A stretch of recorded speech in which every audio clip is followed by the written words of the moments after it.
In June 1971, a government worker named Daniel Ellsberg hit his breaking point. Ellsberg worked in the U.S. federal government for years. He had a history as a defense analyst for nuclear weapons strategy and counterinsurgency theory. In 1964, he was hired to work in the ISA as an analyst in South Vietnam. Additionally, Ellsberg had a positive history with the government, but his time in Vietnam changed his views.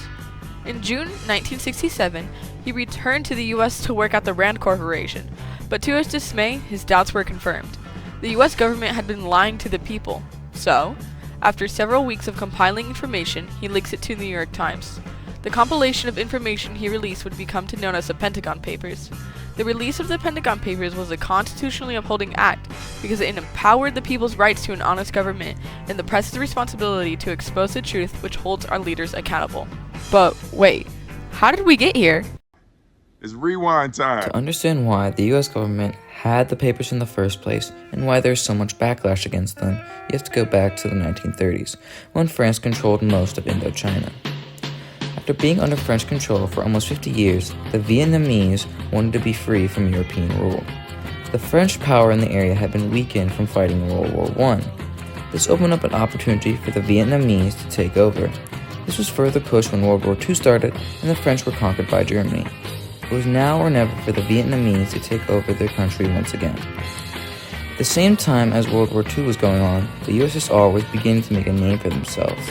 They were emerging as a very powerful country. And as the USSR grew in power, so did communism. Being polar opposites while also being the two most powerful countries in the world at the time, tension naturally began to arise between the two. This would lead to the Cold War.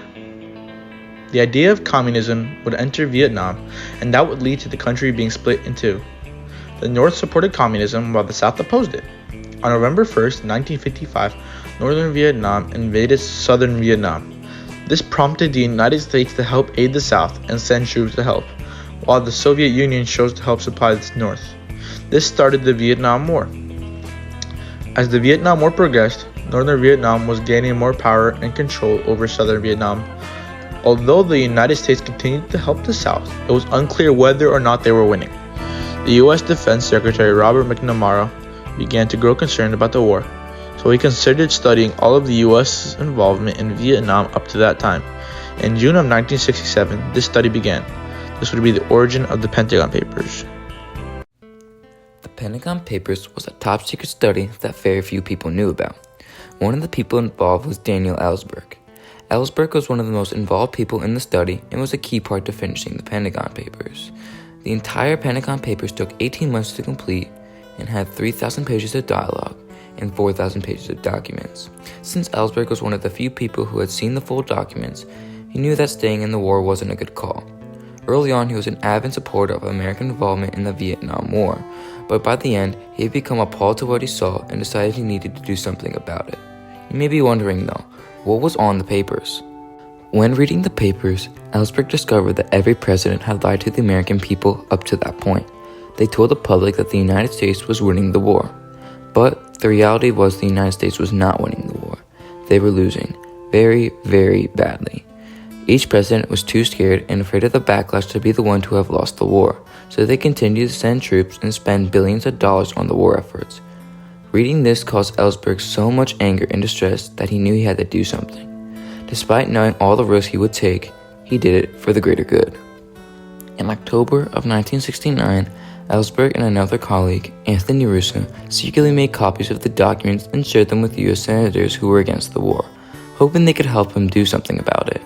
To his shock, they simply turned him away, and Ellsberg realized he had to take matter into his own hands. 2 years later, in June of 1971, Ellsberg contacted the New York Times, and they published the first installment of the Pentagon Papers. Shortly after, Attorney General John Mitchell asked the New York Times to stop reporting on the Pentagon Papers, but they refused. This caused the federal district courts in Manhattan to issue a temporary restraining order.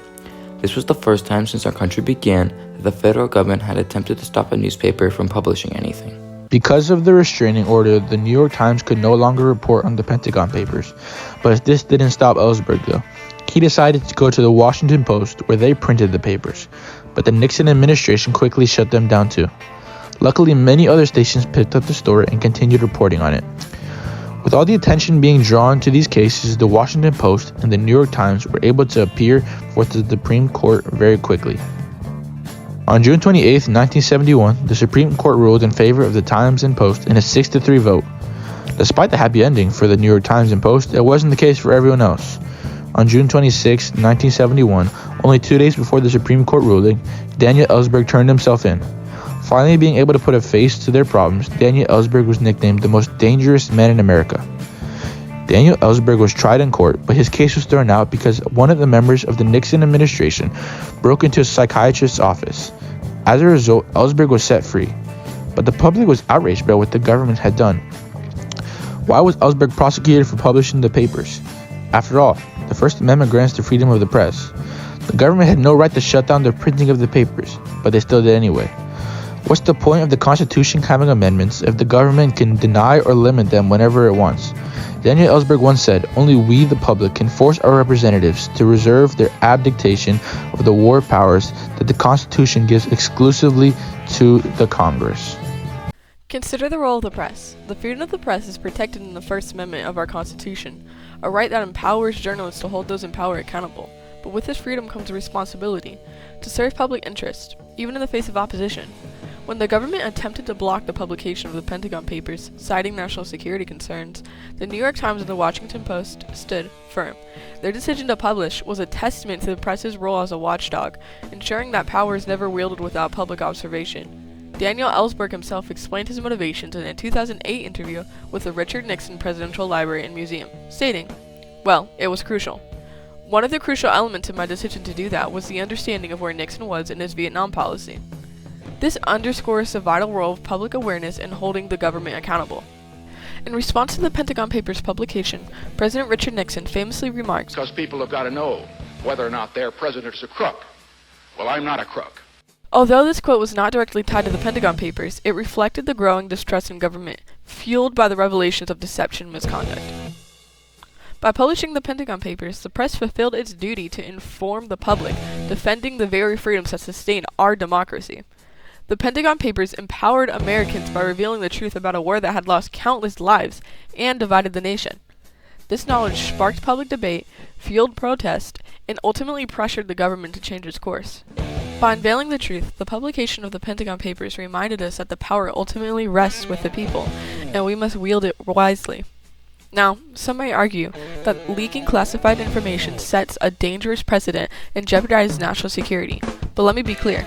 The Pentagon Papers did not expose active military plans or endanger troops on the ground. Instead, they revealed a pattern of deception, one that reduced public trust. In this case, the public's right to know far outweighed any speculative risk. Democracy cannot function in the dark, and the Pentagon Papers brought a much-needed light to the critical issue. When Daniel Ellsberg leaked the Pentagon Papers, he bypassed the established channels for addressing concerns, such as reporting to Congress. Critics argue that this act risked undermining trust in the government's ability to protect confidential information, creating a pattern that could cause future leaks with more damaging consequences.